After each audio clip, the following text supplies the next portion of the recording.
Fala, meu querido concurseiro, fala, minha querida concurseira, como é que vocês estão?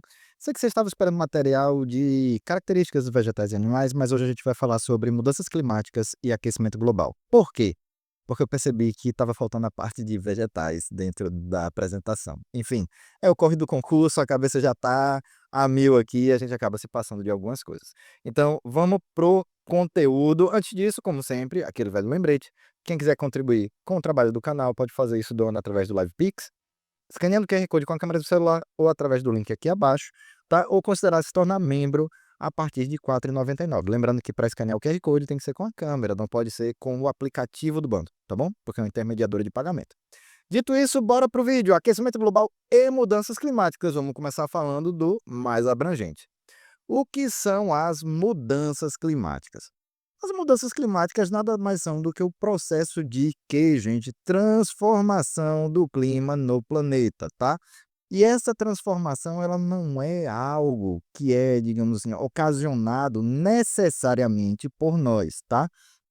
Uma coisa que é muito importante deixar claro é que, ao discutir qualquer coisa do ponto de vista científico, a gente precisa deixar claro para todas as partes, todos os, digamos, todos os componentes de determinados temas, certo?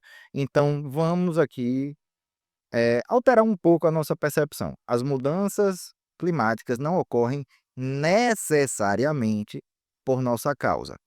Como assim, professor? Mas todo mundo fala que nós estamos causando as mudanças climáticas. Pronto, vamos lá. Nós estamos envolvidos em um processo de mudanças climáticas e temos uma participação nesse processo, sem dúvida. Mas o clima na Terra, ele não é e nunca foi estático, tá? Vide termos passados por sucessivas eras glaciais, né? Qual é a grande diferença? A escala de tempo em que essas transformações ocorrem. As transformações, né, as mudanças climáticas de cunho natural, elas levam muito tempo para acontecer, elas ocorrem em uma escala geológica de tempo, tá? A partir de alterações na atmosférica, alterações atmosféricas, que podem vir de atividade vulcânica, pode vir porque um meteoro caiu na Terra, pode vir por diversos fatores, tá? Mas na atualidade, no período moderno, nós temos tido uma participação muito importante nesse processo que a gente vai discutir daqui a pouquinho, quando a gente falar sobre aquecimento e emissões, tá bom? Então, é o processo, quando a gente fala de mudança climática, é o processo geral de mudança, tá? Porque muita gente fala assim: "Ah, antigamente falava de aquecimento global, agora fala de mudança climática". Não, é porque tudo está associado. A temperatura é um componente do clima. Então, a temperatura, o aquecimento do planeta, obviamente, vai fazer parte de um processo de mudança do clima. Até porque, um exemplo de um fator muito afetado pela temperatura. Um dos fatores mais afetados pela temperatura é a evaporação e evapotranspiração, certo? Então, quanto mais calor você tem, maior o índice de evapotranspiração das plantas, né? De evapotranspiração foliar. Evapotranspiração, é folheado. E maior o índice de evaporação da superfície de água, padrão. Superfície, temperatura, vento, tudo isso vai interferir. Então, uma atmosfera com mais energia, ela tem uma tendência de ter um ciclo mais intenso. E aí, o que é que vai acontecer com isso, gente? Padrões de chuvas vão se alterar, os padrões de temperatura vão se alterar e os eventos extremos vão se tornar mais frequentes. Por quê? Porque, novamente, uma atmosfera com mais energia, ela vai ter mais umidade, ela vai ter, como é que eu posso dizer? Ela vai ter uma dinâmica de ventos diferente, ela vai ter uma dinâmica de massas de ar diferente, o que propicia uma reincidência maior, uma incidência, melhor dizendo, maior de eventos climáticos como tempestades tropicais, tornados, grandes secas, ondas de calor, dentre outros, tá? Então, o processo de mudanças climáticas, ele vai vir associado a uma série de consequências decorrentes dos padrões, das mudanças dos padrões dos fatores que compõem o clima. Lembrando que tempo, gente, é diferente de clima, tá? Tempo é se vai chover hoje ou não, né? Clima é o padrão de todos esses fatores dentro de uma escala maior. beleza? Então vamos lá. Como eu acabei de falar, ela é um processo natural que ocorre ao longo de milhares ou de milhões de anos, tá? Eu não sei se vocês vão lembrar quando a gente falou sobre biomas, em alguns biomas a gente falou sobre as mudanças que esses biomas sofreram ao longo, né, de sua história evolutiva, porque em parte decorrente das mudanças do clima de ordem natural que aconteceram. Então você tem mudanças de padrão de chuva, você vai ter mudanças da vegetação como consequência. A própria vegetação torna-se também um fator contribuinte dos padrões de chuva. Então todo o conjunto climático vai interagir também com com os padrões ecológicos, né, com os fatores, melhor dizendo, ecológicos, gerando alterações no longo prazo, tá? E aí onde é que a gente entra nisso? Como eu disse, eu ia falar, né? Nós estamos nós estamos agindo como catalisadores, como aceleradores desse processo, tá? Então, todas as evidências científicas indicam que nós temos uma participação ativa e intensa no processo de mudanças climáticas a partir de nossa atividade, principalmente o quê, gente? Da Revolução Industrial para cá, com o aumento da emissão de gás carbônico, de metano e outros gases de efeito estufa. Ah, professor, mas eu não acredito em mudanças climáticas. Bem, se você acredita ou se você não acredita, são questões pessoais. Mas evidências científicas apontam isso e pode ser que eventualmente a ciência se contradiga. Não, descobrimos que não é assim, que é assado. Mas hoje todas as evidências científicas apontam em tal direção. E dentro desse processo de mudanças climáticas, uma coisa, um fator, né, que entra muito em discussão é o processo de aquecimento global, como eu falei para vocês, porque as mudanças não são só nos padrões pluviométricos ou de eventos extremos, mas do padrão de temperatura. Então, qual é o processo de aquecimento global? É um processo gradual, tá? Então, assim, o pessoal diz assim: "Ah, mas não tá tão quente. Ah, mas nevou semana passada. Tá aquecimento global e tá nevando". Gente, não é que a Terra vai virar uma bola de fogo, tá? Mas você tem um processo gradual de elevação das temperaturas na Terra, tá? Quer dizer que todo lugar vai ficar extremamente quente o tempo todo o tempo? Não necessariamente. Você continua tendo inverno, você continua tendo variações climáticas ao longo do tempo, mas as temperaturas médias da Terra vêm subindo consistentemente desde o processo de Revolução Industrial. Ele vem subindo gradualmente e consistentemente, conforme aumentam as concentrações de gases de efeito estufa. E, novamente, para quem não acredita nas mudanças climáticas, eu até entendo, mas o efeito estufa ele já foi comprovado. Ele é comprovado a tal ponto em que você consegue percebê-lo até em escalas menores, né, quando você tem grandes níveis de concentração de gás carbônico e outros gases de efeito estufa em uma cidade, você tem a formação de ilhas de calor, por exemplo.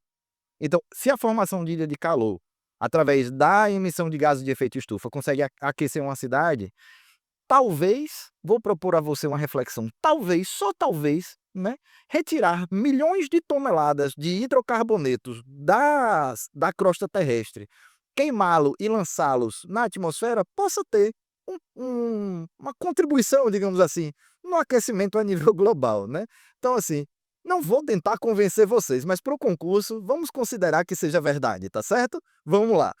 Derivado da concentração de quê, gente? Gases associados ao efeito estufa, como eu falei. Quais são? Dióxido de carbono, metano, hexafluoreto de enxofre, perfluorcarbonos, PFCs, óxido nitroso. Esses aqui são alguns dos principais, tá, gente, que você vai encontrar. Então, esses aqui são bastante relevantes em termos de aquecimento. Inclusive, por exemplo, o metano ele tem um potencial de aquecimento maior do que o CO2. Por outro lado, ele tem um tempo de vida menor, então o tempo que ele leva se concentrando na atmosfera é diferente. Então, a dinâmica entre todos esses gases acaba se tornando um grande problema, tá? Só para vocês verem aqui mais ou menos como é, eu vou só tirar minha imagem aqui para vocês poderem ver, porque essa foto aqui eu não calculei a localidade, tá? Nós temos o quê? O Sol manda a radiação para a Terra, beleza? Os gases de efeito estufa vão permitir que a luz do Sol passe na entrada. parte da energia é refletida pelas nuvens. Vamos lembrar também que a nossa atmosfera age como um protetor, né, como uma camada protetora, mandando uma parte filtrando uma parte dessa radiação de volta para, tipo assim, ela reflete, né, uma parte dessa radiação de volta. A nossa ionosfera também retém uma parte dessa radiação.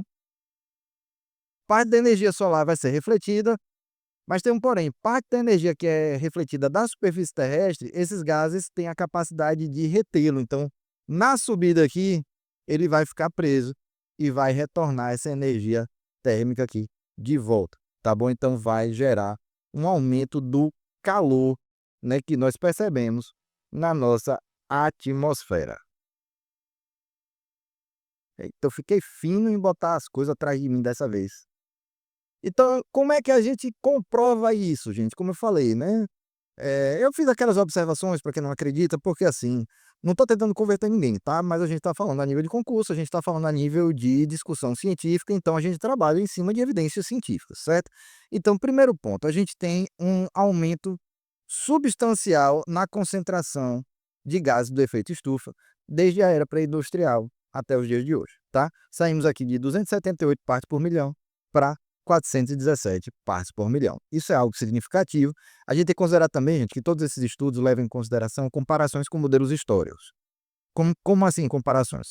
Cientistas costumam trabalhar principalmente com camadas de gelo. Eles tiram um perfil de gelo, pegam as camadas mais antigas, vão fazendo a reconstrução do período histórico de acordo com a concentração de carbono durante os períodos históricos, compara isso com evidências climáticas que existem, né? E aí você vai ter evidências fósseis de várias naturezas, e você cruza isso aí de forma a gerar modelos que conseguem fazer uma reconstrução paleoclimática.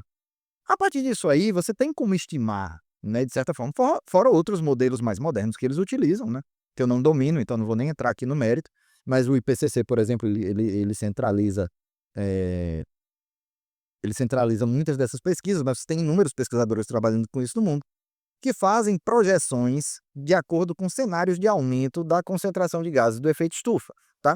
Isso aqui, lembrando, é só a concentração de gás carbônico, tá? A gente não está falando de todos os gases que existem no mundo, tipo, do metano, né? Não são todos, só do CO2, beleza? Então a gente está com os maiores níveis de concentração.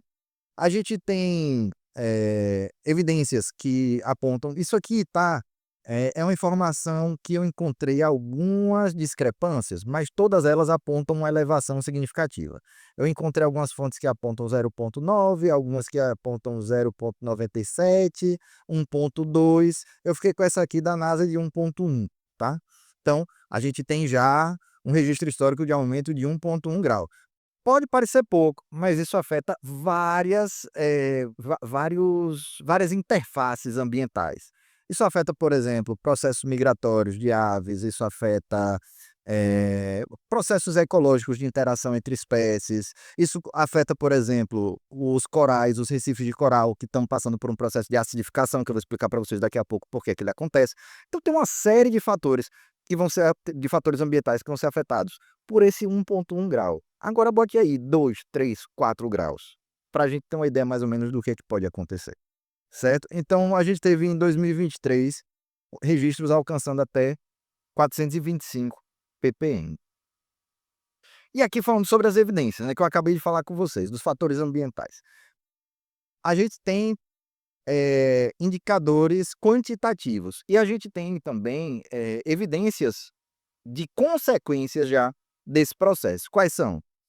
Redução das camadas de gelo e das calotas polares, inclusive você tem um processo de derretimento do permafrost, que é uma camada de gelo permanente, que está desaparecendo. Você tem áreas, por exemplo, onde você tinha gelo e hoje já está surgindo vegetação.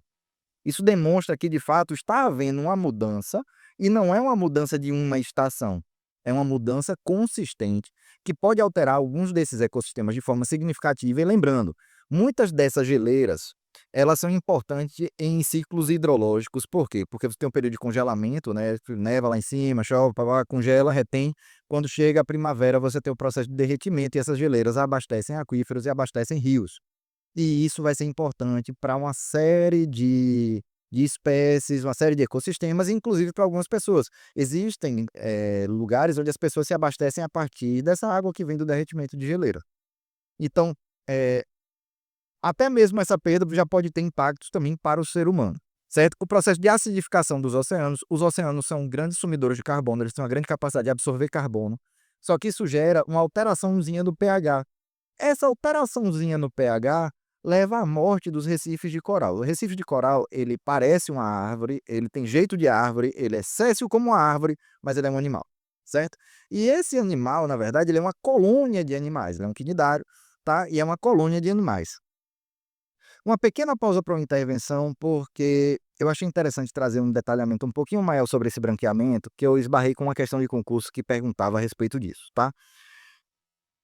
Antes de falar sobre o mecanismo detalhado do branqueamento, os corais eles têm 2 aspectos que a gente precisa ficar atento. Eles são quinidários, são animais quinidários, que são colônias, e eles têm uma estrutura de carbonato de cálcio, certo? Que age meio que como um esqueleto desse animal, né? Ele é vai formar um grupamento de pólipos ali, e é assim que se formam os recifes, né? Eles vão se agrupando ali, se aglomerando ali. E essas estruturas, sésseis, né, de carbonato de cálcio é o corpo, digamos assim, esquelético do coral. Beleza? Ponto 1. Ponto 2.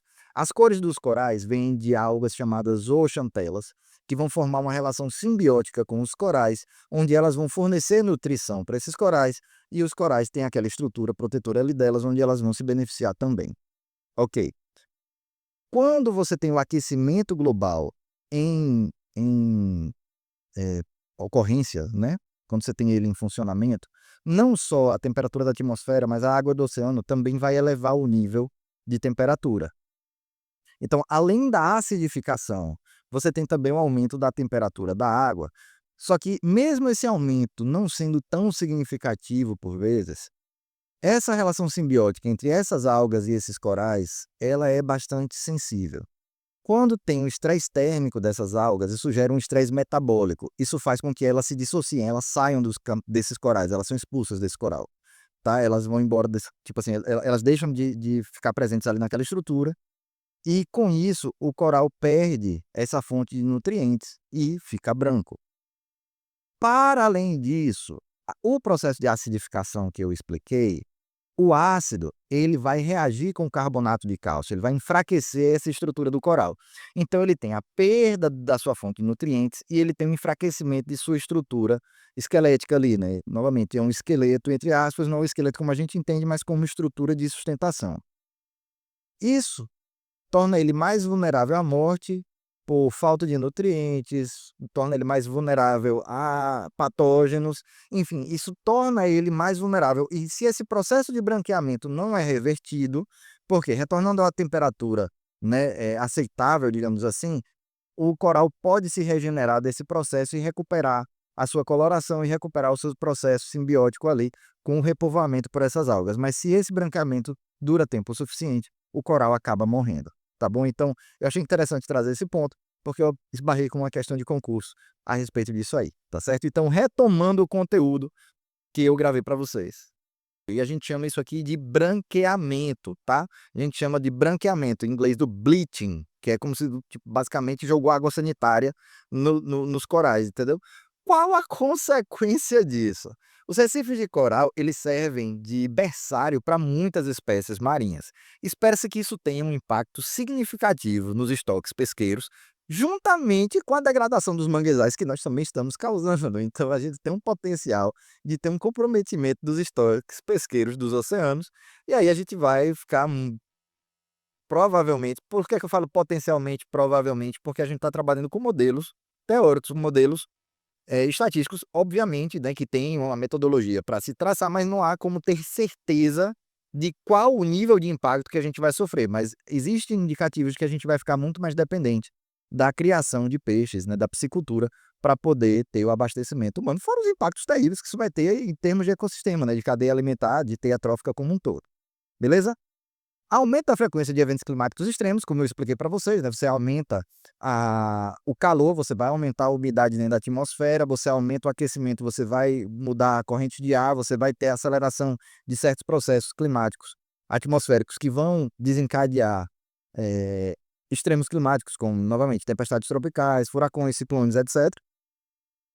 E o processo de elevação do nível do mar, que O processo de elevação do nível do mar é uma grande incógnita, porque como a gente não sabe exatamente quanto a temperatura deve subir, a gente não tem como prever quanto de terra nós vamos perder, porque, por exemplo, uma perda de 1 metro, vamos dizer, uma elevação de 1 metro de água, você já tem em muitas cidades a perda de boa parte da cidade. Você tem países que estão sendo ameaçados, tem o Malawi, se eu não me engano, é um país que está sendo ameaçado pela elevação do nível do mar. Então isso demonstra, inclusive, o impacto humanitário que isso vai ter, porque imagina um país inteiro desaparecer.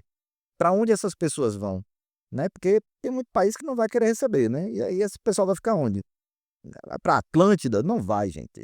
É uma questão. O pessoal costuma olhar para a mudança climática só do ponto de vista ambiental, mas é uma questão social muito preocupante, tá? Então, falei de modelos. Quais são os cenários projetados, tá? Quando a gente fala de projeção de cenários, a gente tem esses SPC, esses CPs,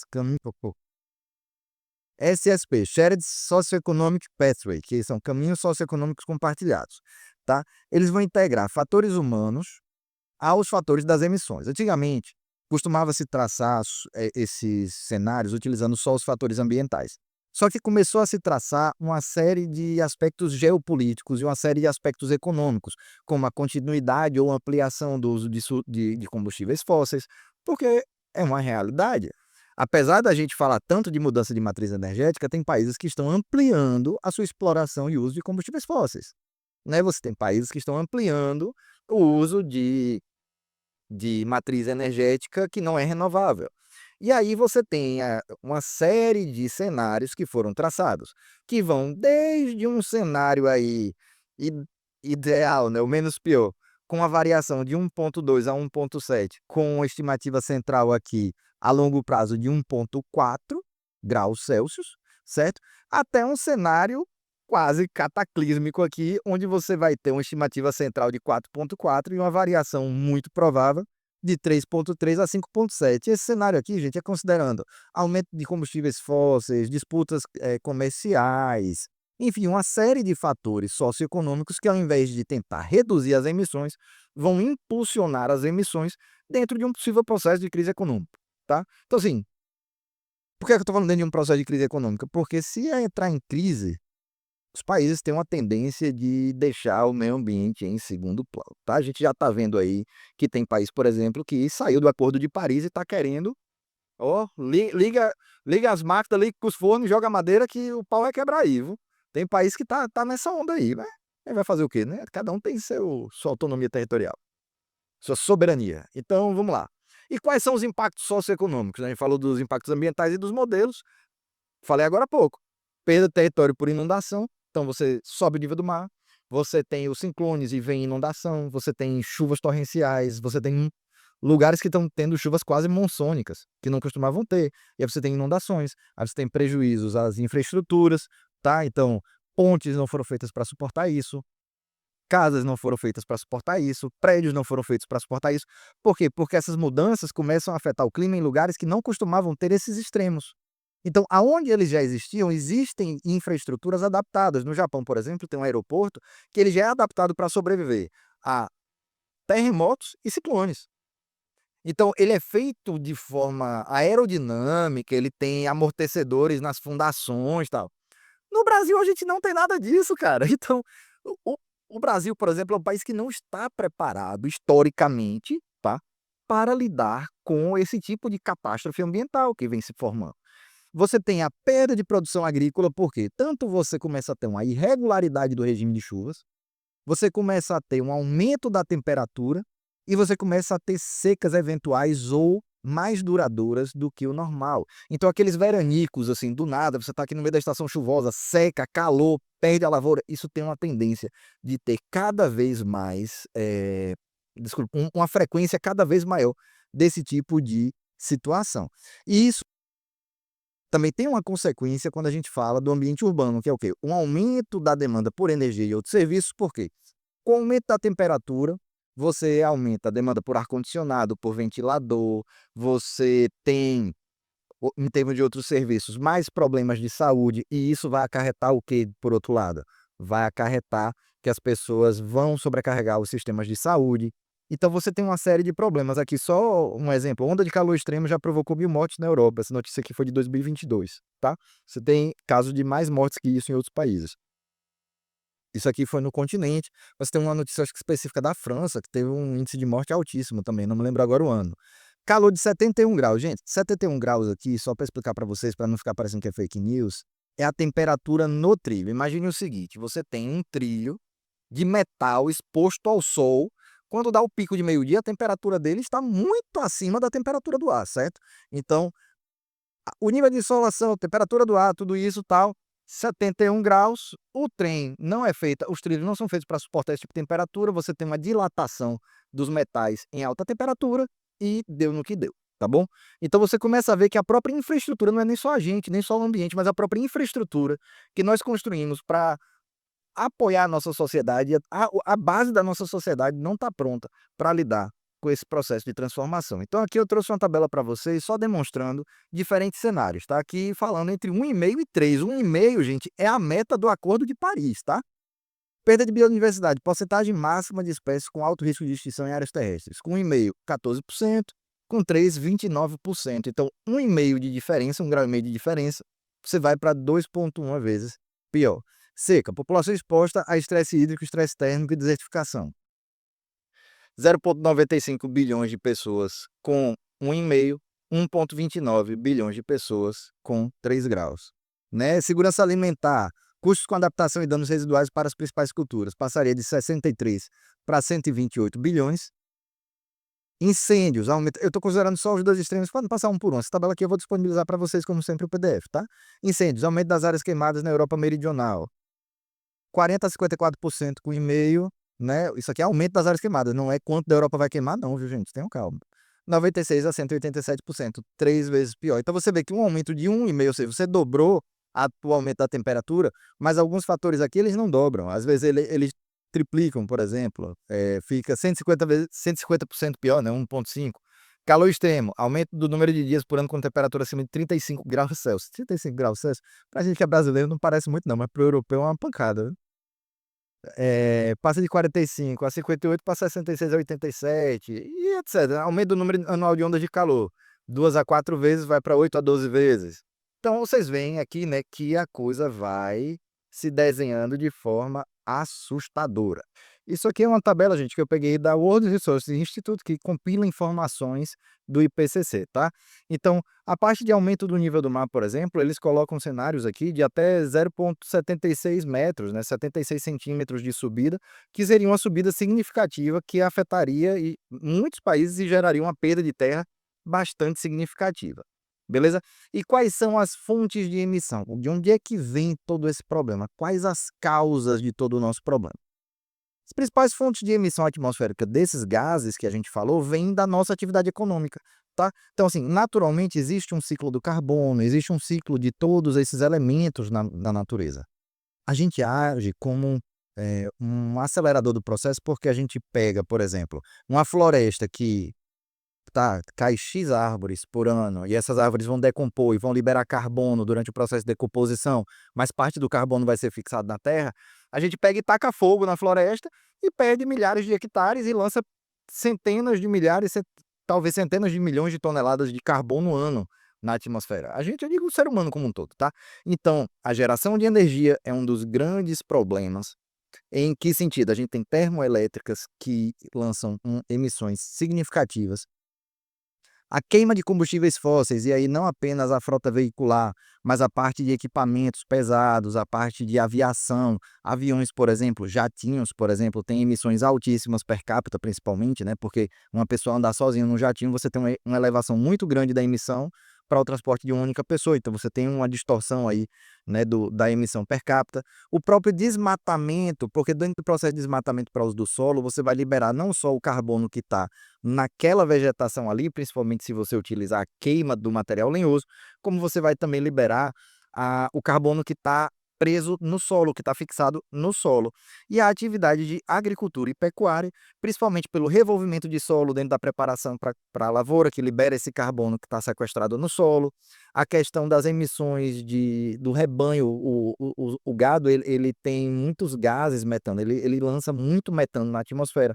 Então, como a gente tem hoje um rebanho muito grande de animais, a gente tem uma contribuição significativa das emissões de metano por parte da pecuária, tá? E continuando, né, com relação às fontes de emissões, a gente divide ela em 2 tipos: emissões de vida curta, que vai persistir por poucos anos na atmosfera, então o seu efeito cumulativo não é tão significativo, porque o seu processo de degradação é mais rápido. Então, se você corta as emissões, você tem um período mais curto para recomposição, né, porque esse processo desses gases, desaparecerem, né, digamos assim, serem assimilados dentro dos seus ciclos naturais, é mais rápido, né, seu processo de decaimento natural é mais rápido. Então, a gente tem um período aí menor, né, de eliminação desses gases da atmosfera. Já outras emissões, eles vão ter, são as emissões de vida longa, períodos que são superiores a 100 anos, tá bom? E aí eu elenquei alguns aqui, tem um trabalho interessante, eu vou até depois disponibilizar o nome do livro para vocês, é porque o nome estava em inglês, eu não vou lembrar agora, mas eu vou deixar nos comentários o nome do livro, tá? Que a gente tem aqui o quê? O carbono negro, que é a fuligem, 7 a 12 dias, até por ser um particulado, né? Boa parte da fuligem é composta por particulado, então ela não demora tanto tempo na atmosfera. O metano leva de 11 a 8 anos. Ele é 80 vezes mais potente que o CO2 quanto ao aquecimento, mas seu período de permanência é menor. Então, o metano que a gente emite hoje, ele não acumula com o metano que a gente vai emitir daqui a 15 anos, porque o nosso já foi eliminado. É muito mais um problema de volume do que de duração, né? Aí tem o ozônio, que é relativo, não tem, pelo menos nas planilhas onde eu procurei, não tem um período definido, mas é considerado, se eu não me engano, de ciclo curto. Aí você tem o CO2, que 100 anos, em média, né? Lembrando que isso aqui não é exato, tá, gente? Isso aqui é em média. Óxido nitroso, 109 anos. Óxido sulfúricos também não tinha um valor especificado, mas gases fluorados até 3.200 anos de permanência na atmosfera, a depender do tipo de gás. Então você vê que, por exemplo, você tem gases que você vai ter um problema cumulativo, né? Porque como ele não é eliminado da atmosfera, você vai mandando e ele vai acumulando aí indefinidamente, certo? E considerando as emissões, quais são os principais emissores? Adivinha? A China, os Estados Unidos e os países da União Europeia e a Índia. Então, os 3 países aqui, né? China, Índia e Estados Unidos, são os 3 maiores emissores hoje. A União Europeia entra em quarto. A União Europeia como um todo entra abaixo desses 3 países, né? Individualmente. Uma curiosidade interessante, e isso aí também reflete muito do método de produção e do modelo de produção, é que nos Estados Unidos você tem a maior emissão per capita. Já na China você tem a maior emissão global, ou seja, o país como um todo emite mais. Mas per capita, os Estados Unidos emitem mais. Por quê? Porque o modelo de consumo e produção deles é um modelo de consumo e produção intensivo, tá? Então, eles são os maiores emissores per capita, porque a população deles é bem menor. Já a China, como eles têm muita gente, sua emissão per capita dilui pela população. Tá? E, novamente, 55 países são responsáveis por 55% das emissões dos gases de efeito estufa. E para remediar isso, a gente trabalha em cima de 2 vertentes. A mitigação, que é reduzir os impactos como? Reduzindo as emissões, tentando trocar as fontes de emissão, tentando eliminar as fontes de emissão e tentando ainda retirar, né, o carbono que a gente já botou. E adaptação, que é o quê? É adotar formas de lidar com as consequências daquilo que a gente já implementou, com aquilo que a gente já instaurou dentro desse processo. Então, nem tudo pode ser revertido, você tem processos de mudança climática, consequências que já estão instauradas. E aí você vai fazer o quê? Você vai ter que se adaptar, e essa adaptação vai passar por metodologias específicas. Então, com relação à adaptação, você tem a agricultura adaptativa, que é o desenvolvimento de culturas.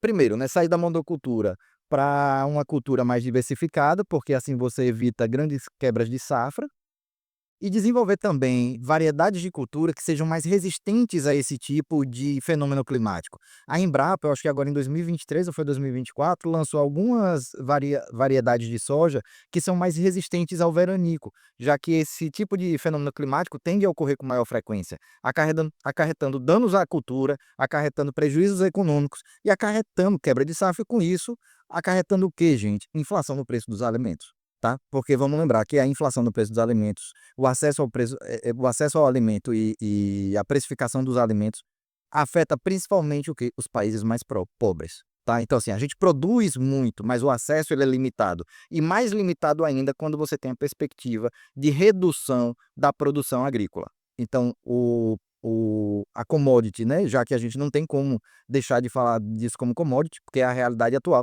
se torna mais cara porque tem um aumento da demanda e tem uma queda da oferta. E isso aí gera problemas socioeconômicos graves, com ampliação da vulnerabilidade alimentar das comunidades em todo o mundo, principalmente nos países em desenvolvimento. Tá? A adaptação de infraestrutura não é só você mudar a forma de construir, mas você construir estruturas de contenção em caso de emergência, como diques e barragens para a prevenção de enchentes em lugares que se tornem mais vulneráveis. Você produzir modalidades de armazenamento de água compatível em situações que estejam vulneráveis à seca. Você tem um projeto interessante de convivência com a seca no Nordeste, que trabalhou com subsídio para a implantação de cisterna em casas localizadas no semiárido. E essas cisternas são cisternas que ficam enterradas e elas têm uma capacidade de armazenamento que permitia uma melhor qualidade de vida para essas pessoas que já conviviam com o clima semiárido. Com o agravamento da seca, novas tecnologias talvez sejam necessárias, porque talvez nem essas metodologias sejam suficientes para suprir as demandas dessas populações, tá? Sistemas de alerta e monitoramento climáticos, né, você precisa desenvolver melhor e mais, vamos dizer assim, mais refinados sistemas que tenham uma capacidade de previsão melhor, uma capacidade de prever fenômenos extremos com maior antecedência, de forma a você criar sistemas de alerta para as pessoas, para evitar danos, né, não só a questão de estrutura, mas a vida mesmo, a ameaça à vida dessas pessoas. Porque vamos lembrar, né, novamente, você tem mais ciclones, você tem mais tempestades tropicais, você tem que ter uma capacidade de prever isso com tempo suficiente para que as populações que vão ser atingidas consigam se preparar para o impacto que elas vão sofrer. E restauração de ecossistemas costeiros para proteção da linha de litoral, da linha de costa, né? Então você tem principalmente os manguezais como grandes agentes de fixação da linha de costa. As raízes dos manguezais, eles agem fixando aquele sedimento, principalmente nos estuários, obviamente, né? Que são as regiões de uma dinâmica hidrológica mais intensa, onde você tem uma tendência de perda ali daquele sedimento, perdendo linha de costa. Então, você recuperando esses ecossistemas, você garante a segurança da linha de costa. Fora os manguezais, outros ecossistemas associados à linha de costa, né, à região costeira, que podem ajudar a conter o avanço do nível do mar e a perda de terra para o oceano, tá bom? Beleza. E quanto à mitigação, né? A gente falou de se adaptar, mas o que é que a gente está fazendo para evitar isso, gente? Primeiro, acordos internacionais de controle de emissões e descarbonização da economia, tá? Então, você tem a questão da redução das emissões e a questão de você mudar o modelo econômico para adoção de práticas, né, mais adequadas, de forma a reduzir o potencial avanço das mudanças climáticas, né. Então você tem a questão de troca de métodos de produção, você tem a troca das matrizes energéticas, né. A própria transição energética passa por isso aqui, gente, pela descarbonização da economia, né. Quer dizer, contrário, a descarbonização da economia passa pela troca energética, né, pela transição energética. Quando você começa a adotar fontes de energia, né, a produção de energia a partir de matrizes renováveis, tá bom? Então a gente vai ter aí,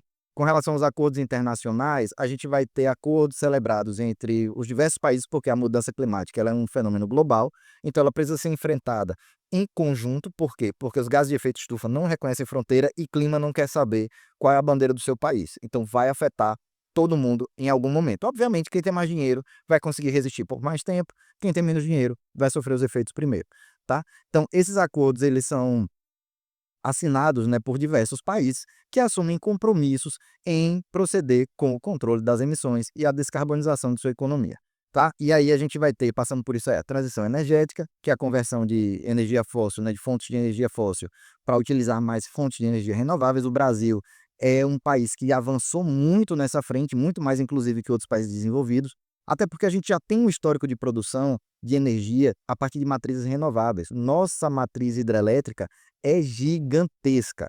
E a gente avançou muito também dentro da matriz eólica. A gente está agora avançando na frente solar.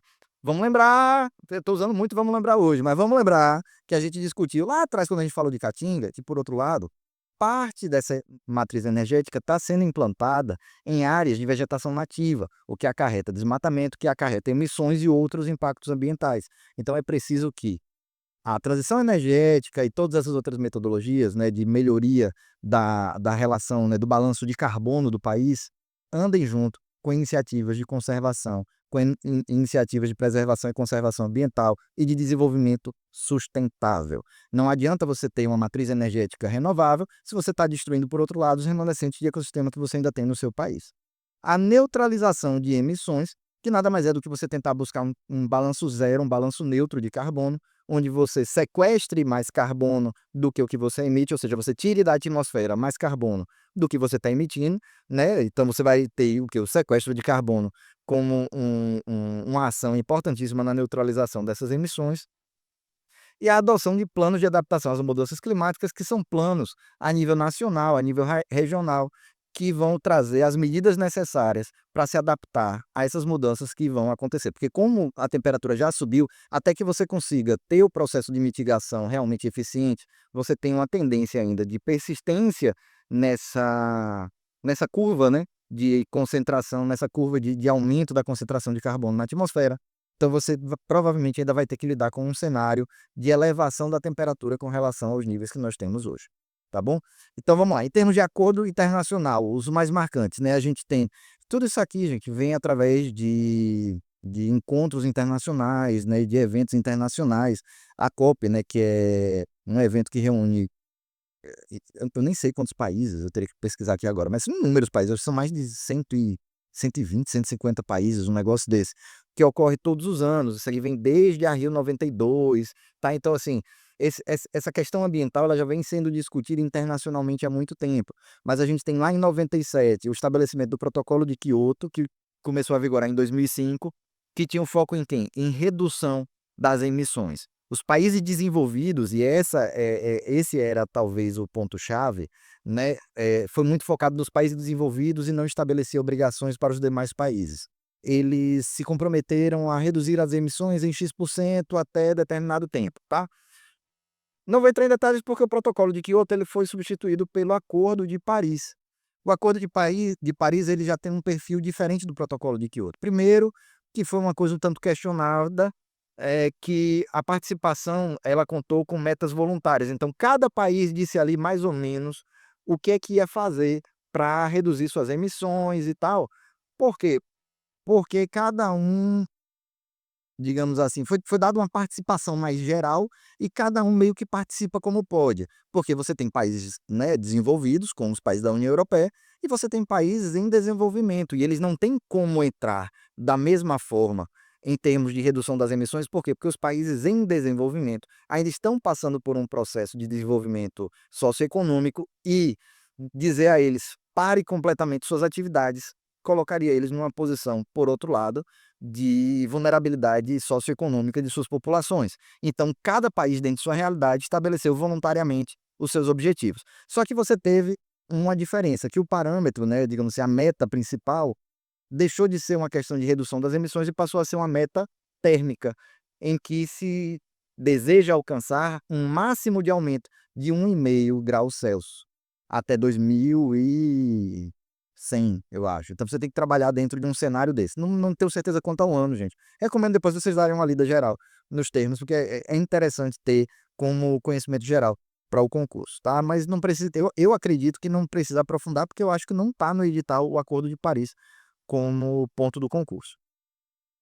E a questão do orçamento de carbono, né, o budget de carbono, né, porque é orçamento, né, quando a gente traduz.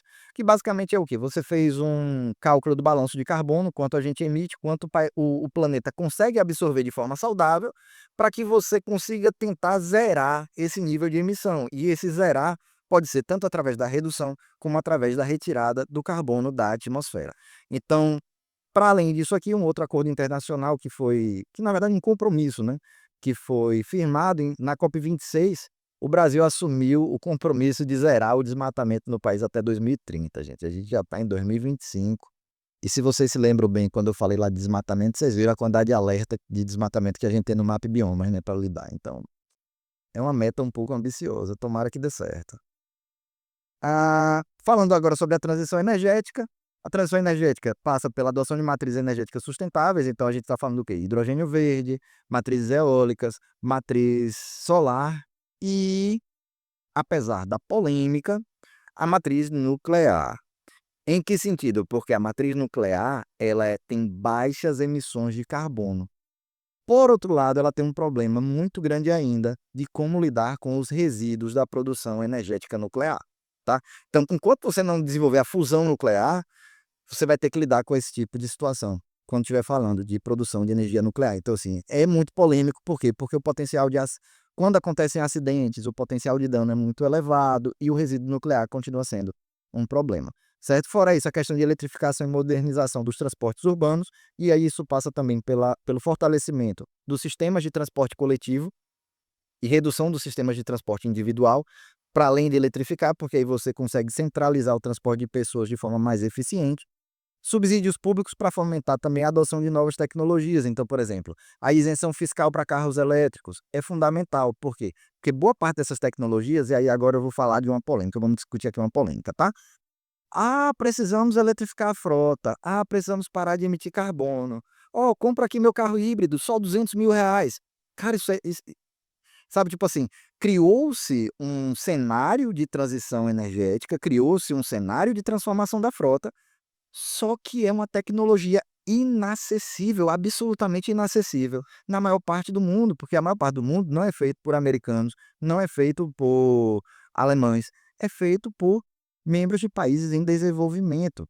E nesses países, carros elétricos chegam a preços exorbitantes. No Brasil, por exemplo, se você for procurar, não sei como é que está agora, porque nunca mais vi, mas até pouco tempo atrás, carro híbrido, não vou falar nem do elétrico, mas o híbrido já era um absurdo, né? Já era um absurdo, são valores totalmente inacessíveis. Então você tem uma pequena camada da população ali da classe média alta para cima que consegue ter acesso a isso e que propaga, né, dissemina a palavra de adote a eletrificação na sua vida, vamos diminuir a emissão de carbono. E você tem aí 80, 90% da população que não está nem em situação de segurança alimentar. Como é que esse povo vai comprar um carro elétrico? Tá entendendo? Então, assim, você tem uma discrepância, às vezes, né, um descasamento entre a realidade e o que se almeja, e ela passa pelo viés econômico. Se você não resolver o viés econômico, você não vai conseguir implementar essas medidas. Então, quando a gente fala, por exemplo, de eletrificação da frota, redução de impostos, subsídio para baixar preço, é importante, porque senão a população geral não vai ter condições de adotar, e sem a adoção massiva desses métodos, dificilmente você vai alcançar as metas desejadas, tá certo? A questão da neutralização de emissões, né, como eu falei, que passa por um inventário de carbono, que é você saber quanto de carbono está sendo emitido, quanto você tem já naquele ambiente a capacidade de absorver, e a partir disso aí, você começa a criar a possibilidade de negociação de créditos de carbono, tá? Isso aqui está estabelecido também dentro do Acordo de Paris. Eu acho que foi o Acordo de Paris que criou os créditos de carbono, acho que ainda não tinha no Protocolo de Kyoto, mas eu não tenho certeza, tá, gente? Então, estou especulando, não tenho certeza, deixo claro. E aí, como é que isso aí funciona? Eu tenho um país que emite muito carbono, eu sou um país subdesenvolvido, né? Subdesenvolvido não, em desenvolvimento, né? Eu sou um país emergente, ok. Poxa, eu não quero desmatar mais, eu preciso ganhar dinheiro. Eles estão emitindo carbono demais, o que é que a gente pode fazer? Eu tenho uma área de terra e eu não estou querendo plantar, eu posso recuperar uma floresta. Com isso, a floresta vai sequestrar carbono, e esse carbono que a floresta vai sequestrar, eu posso negociar, vender para a empresa que emitiu mais e ela zera a emissão dela. E eu recebo por isso. Então, isso aí está inclusive associado ao que? Ao pagamento por serviços ambientais. Tá? Então, se você olhar, tudo isso aí vai andar junto. Iniciativas de recuperação ambiental, iniciativas de conservação ambiental, iniciativas de mudança do modelo produtivo e a questão da mitigação das emissões de carbono. E por último aqui que eu listei para vocês, né, o sequestro de carbono, tá bom? Esse sequestro de carbono, em seu conceito, ele vai ser, né, eu já tinha falado a respeito da floresta que sequestra carbono e tal, mas qual é o conceito? O conceito básico dele é a remoção do carbono atmosférico e seu armazenamento em reservatórios seguros. Quando a gente fala armazenamento em reservatórios seguros, a gente está se referindo mais à questão de sequestro tecnológico, que é o quê? Quando você retira através de tecnologia, né, através da ação humana, através de intervenção feita por nós, o carbono da atmosfera, converte ele em outros produtos e faz o seu armazenamento ou sua destinação para outras finalidades. Mas o principal é, a gente retira ele da atmosfera e coloca ele em uma estrutura mais estável, seja em termos de composto, seja em termos de armazenamento, que eu vou explicar para vocês já já quais são os tipos, tá? Mas você tem também o sequestro natural, onde esse carbono que é sequestrado, ele vai passar a ser armazenado, né, passar a ser fixado, por exemplo, no tronco das árvores, e aí ele não volta para a atmosfera, a não ser do processo de decomposição dessas árvores, mas é um processo também que boa parte desse carbono vai ser fixado no solo ao longo da vida dessas árvores, né? O próprio ecossistema florestal faz a transferência desse carbono da atmosfera para o solo. Então você tem uma retirada, você tem um processo de sequestro e armazenamento deles em um sistema mais estável. Você tem o ciclo do carbono, tá? Que ele se divide aqui em um ciclo biológico e geológico. E esse ciclo funciona da seguinte forma. Vamos aqui, ó. Vamos aqui para a imagenzinha, que a imagenzinha aqui tá legal, tá? Você tinha os combustíveis fósseis aqui embaixo. A galera começa a minerar e queimar. Então você aumenta as emissões de carbono aqui atmosférica, tá? O dióxido de carbono vai se acumulando aqui, ele já tinha um teor natural, uma taxa natural. Você tem os animais também que vão respirando e vão lançando gás carbônico também na atmosfera. Você tem os vegetais também que vão respirando e lançando carbono na atmosfera. Através do processo de fotossíntese, e aqui uma simplificação bem grande do processo, tá? Capta-se gás carbono, usa-se luz, água, determinados minerais e nutrientes. A planta, dentro dos cloroplastos lá, vai passar por um ciclo dentro da célula vegetal, né? Principalmente dentro do cloroplasto, que é a respiração, no caso, é dentro da mitocôndria. A gente está falando da fotossíntese, é dentro do cloroplasto. Vai se passar pelo processo de fotossíntese, vai gerar compostos orgânicos que vão ser nutrientes para a planta. A planta vai fixar parte do carbono que está nesses nutrientes. Outra parte ela vai emitir quando ela fizer a respiração. Então você tem um saldo, digamos, positivo em termos de fixação. Ela vai segurar mais carbono do que ela vai emitir de volta. Por quê? Porque ela vai usar esse carbono para construir tecidos, né, para construir matéria orgânica ali, e aí a gente chama isso de fixação do carbono. E aí a gente chama também de sequestro de carbono, né, que é o termo que a gente dá em geral para esse processo de retirada do carbono atmosférico, através de diversas formas, né, formas biológicas ou formas tecnológicas. Você tem também o ciclo geológico do carbono, né, que através de processos geológicos você tem a formação de minérios carbonatados, mas é um ciclo muito mais lento. O ciclo biótico, né, o ciclo biológico, ele é muito mais rápido. Então, em termos de sequestro biótico, a gente tem o quê? A gente tem o reflorestamento e manejo florestal, né, e os sumidouros de carbono. Em termos de reflorestamento e manejo florestal, a gente está falando de quê, gente? A gente está falando de recuperação de áreas degradadas, de reconstituição de áreas que foram floresta e deixaram de ser. E você tem um termo, afforestation, não sei como é o termo em português, que é o quê? Quando você pega uma área que sempre foi cultivada, tem 200 anos, né, e você recompõe ela com sua vegetação nativa, né, com a vegetação nativa. Eu não sei se troca. Eu acho que aqui também chama de reflorestamento os dois casos, tá? Mas não tenho certeza, então não vou dizer o termo em português. Em inglês chama-se afforestation. Eles usam terminologias diferentes para esses dois processos. E o que são esses sumidouros de carbono? Eu vou citar aqui os manguezais e áreas úmidas, como áreas de turfa, por exemplo, e pântanos, que as plantas elas vão fazer o sequestro desse carbono, tá? E quando você está no solo, você tem uma na verdade, a vegetação como um todo, ela tem uma capacidade de transferir esse carbono para o solo, tá? Você faz o sequestro e lança esse carbono para o solo, armazena esse carbono no solo. Quando você tem essas áreas úmidas, elas têm uma capacidade maior de fixação, porque tem todo um processo de que quando você fixa o carbono no solo, existe um processo de oxidação que pode liberar parte desse carbono de volta na atmosfera. Quando você lança isso num solo úmido, né, quando você lança ele em camadas mais profundas de solo úmido, ele tem uma capacidade maior de retenção do carbono atmosférico. Então eles agem como sumidores de carbono e eles injetam muito carbono orgânico, especialmente os manguezais no caso, né, dentro dos oceanos, e um carbono aproveitável, certo? Você tem também o processo de transferência direta da atmosfera para o oceano, que acaba gerando um processo de acidificação dos oceanos, que leva à morte dos corais, como eu falei para vocês. né, você tem um processo de calcificação marinha, que assim, esse carbono que foi absorvido pelos oceanos, ele não retorna mais para a atmosfera, porque ele vai ficar armazenado, nos esqueletos de organismos marinhos, né, de organismos aquáticos. E como eu falei também, você vai ter o armazenamento no solo, né, e aí você vai fazer isso como? Você pode ter manejo de culturas, né, com engenharia genética, você tem culturas que vão ser, quer dizer, pretende, né, o desenvolvimento de culturas que aumentem a fixação do carbono no solo, e você tem a agricultura regenerativa também, que é um método de agricultura que ela tem um saldo de carbono positivo, porque ela reduz a emissão, as emissões, na verdade, né. E aí, como é que ela faz isso? Trocando várias metodologias de cultivo, por exemplo, cultivo direto e outras formas que eu não aprofundei essa questão da análise da agricultura regenerativa, tá, mas basicamente ela age com uma reconstituição do solo através de um manejo agrícola diferenciado, beleza? Aqui em termos de sequestro biótico, gente, só para vocês terem uma ideia, eu trouxe aqui alguns exemplos, tá, mas dando uma ideia geral, a gente tem aqui hã, valores de em tonelada de carbono por ano, tá. Eucalipto cultivado em florestas tropicais úmidas, isso aqui quando a gente fala do manejo florestal, tá. Tem casos que tem registros de até 40 toneladas ano por hectare de eucalipto sendo removidas da atmosfera. E aí tudo vai depender de qual a destinação desse eucalipto. Se ele for destinado para queima, você vai gerar um saldo zero, porque tudo isso que foi sequestrado vai ser devolvido praticamente, né, tirando alguma coisa ali que ele fixou no solo.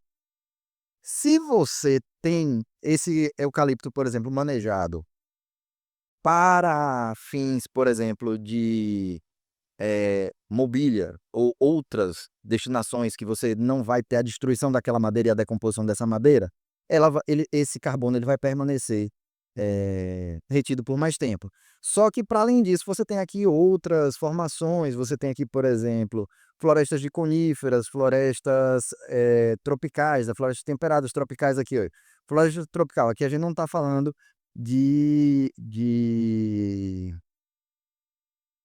nenhum bioma em específico, tá.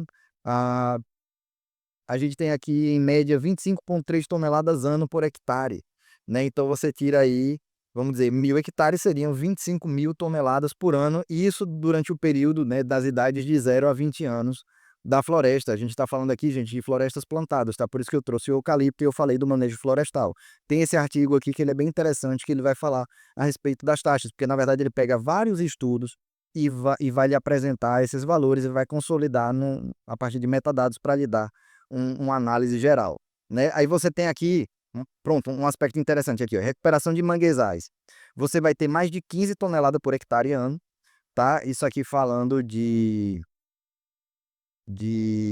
biomassa acima da do nível do solo, e abaixo do nível do solo aqui você vai ter mais de 5 toneladas ano, então no total você vai ter mais de 20 toneladas por ano quando você trabalha com recuperação de áreas de manguezal.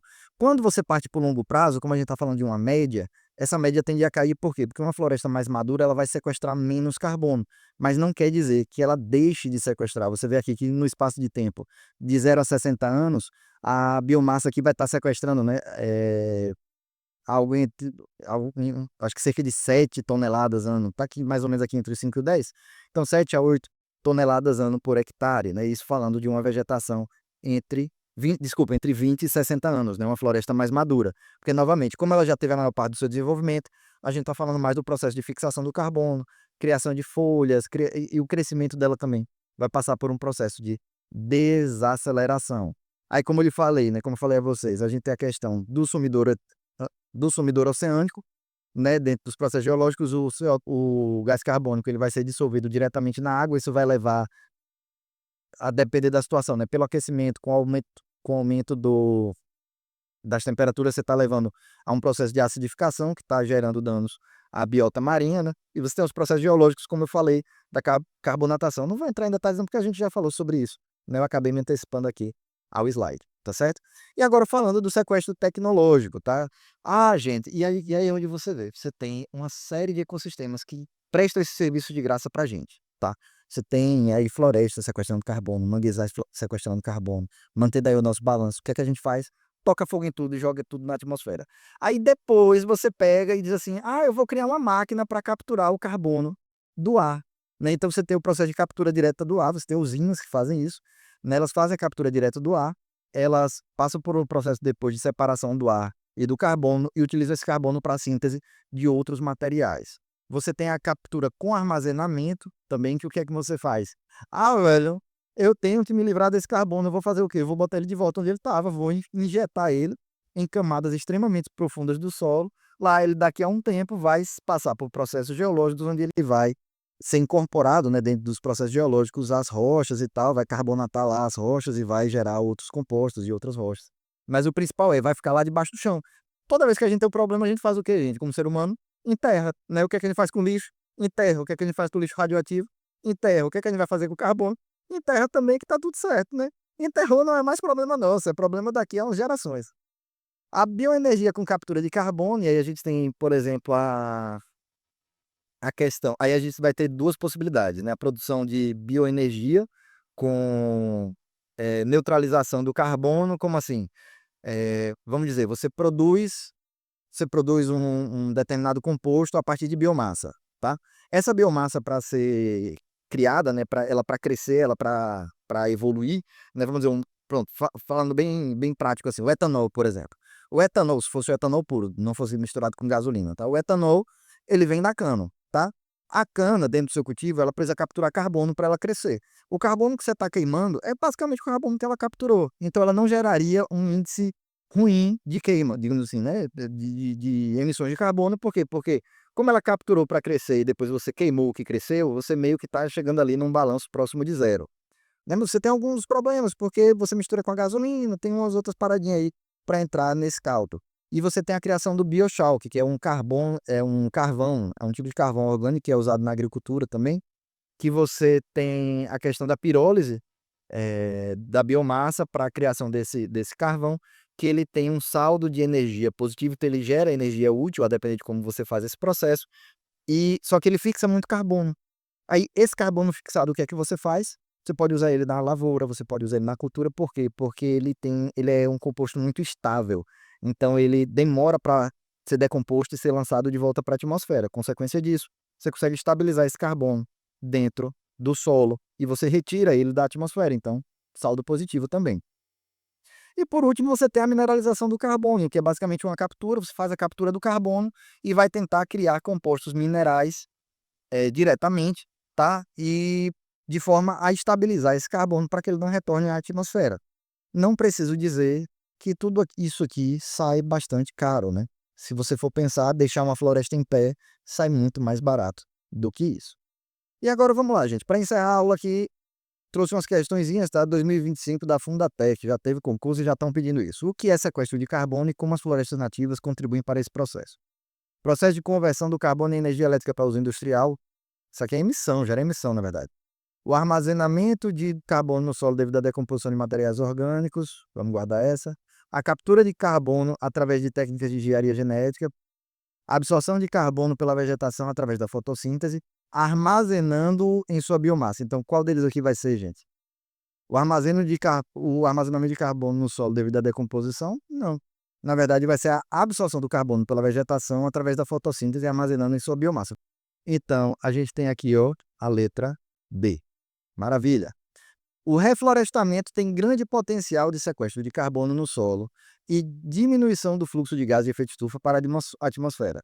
Foi o que a gente falou agora há pouco, né? 2022 aí, de SESC-Sebrasp, acho que foi até do IBAMA esse aqui. O que é que a gente falou agora há pouco? As árvores retiram esse carbono, fazem a fotossíntese, geram compostos orgânicos. Esse composto orgânico vai compor a sua matéria vegetal, né? Vai compor a sua estrutura vegetal. Então ela vai fixar esse carbono, ela tirou da atmosfera e transformou em algo estável ali dentro do corpo dela. Então ela vai diminuir? Sim, ela vai diminuir. Certo. Ah, gente, e outro ponto também, né? Quando fala sequestro de carbono no solo, porque, novamente, eu falei para vocês agora há pouco, a vegetação vai lançar esse carbono, vai sequestrar esse carbono para o solo através de várias metodologias. Um dos métodos que vai ser utilizado, método vai ser utilizado não, né? Uma das formas, parece até que é de propósito, né? Uma das formas através das quais a vegetação vai fixar esse carbono no solo é pela própria queda do material vegetal ali, né? Da serrapilheira, das folhas, da matéria orgânica que vai cair ali, entrar em decomposição. parte vai ser oxidada e vai entrar na atmosfera, e parte vai ser fixada no solo, né, em compostos mais estáveis. Principalmente quando é soterrado, tá? Quando soterra, essa matéria orgânica ela tem uma tendência maior, porque aí ela não vai ser oxidada tão facilmente. Por isso que quando você revolve o solo, gente, até o outro adendo, tá? Quando você revolve o solo, você libera esse carbono que está sequestrado no solo, porque não é que o gás está lá preso simplesmente no solo, é porque quando você traz esse carbono para cima, ele vai oxidar e vai retornar à atmosfera. O protocolo de Kyoto estabeleceu que os solos agrícolas poderiam funcionar como um destino para o carbono sequestrado. O uso de tecnologias adequadas na agricultura tem um grande potencial para aumentar as quantidades de carbono sequestrado em solos cultivados. Um exemplo dessa tecnologia é a adoção de adubos organominerais. Não, a adubação organomineral ela está muito mais voltada para a questão da agricultura orgânica, né? Sistema de plantio direto, agricultura de precisão. Gente, o agronegócio usa agricultura de precisão e emite um absurdo de gás carbônico. Plantio convencional, mesmo, né? Plantio em nível está relacionado a processos erosivos, tá? E não a processos de carbono. É o sistema de plantio direto, porque o que é o plantio direto? É você plantar sem fazer aquela gradagem violenta ali do solo, que gera esse revolvimento, que gera esse processo oxidativo que libera o carbono na atmosfera. Então, o plantio direto tem muito menos potencial de emissão do que o plantio convencional.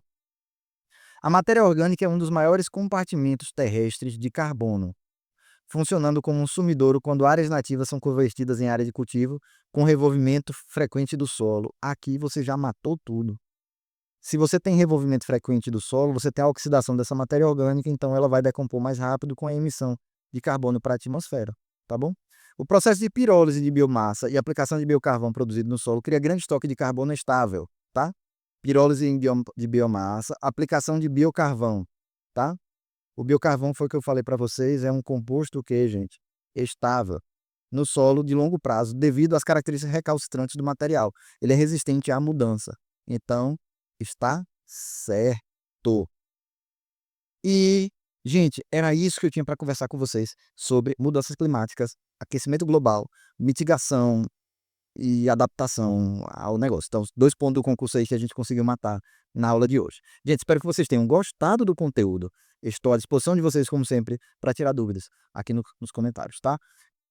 Um grande abraço para vocês, bons estudos, boa aula, boa jornada, bom preparo. A gente ainda tem um bom tempo aqui para continuar se encontrando até o dia do concurso. Então, vejo vocês na próxima aula. Fiquem bem, bons estudos e até a próxima.